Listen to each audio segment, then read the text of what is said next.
Mga Kainiting TV, update po tayo 9 AM, April 21, 2024. Ang ulan po ngayon ay umaabot na po sa mga lugar po malapit na po sa North Cotabato, no? Sa Kidapawan, sa Carmen, Digos, umaabot na po dyan ang ulan. At dito sa Caraga region.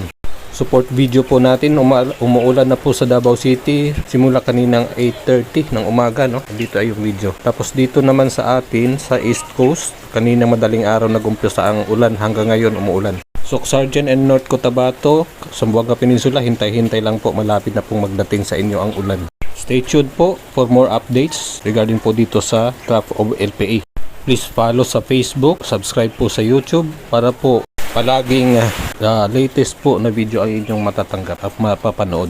Please comment below po kung umaabot na po sa inyo ang ulan at ang inyong lugar para alam po ng mga kasubscribe natin. Video from Davao City po.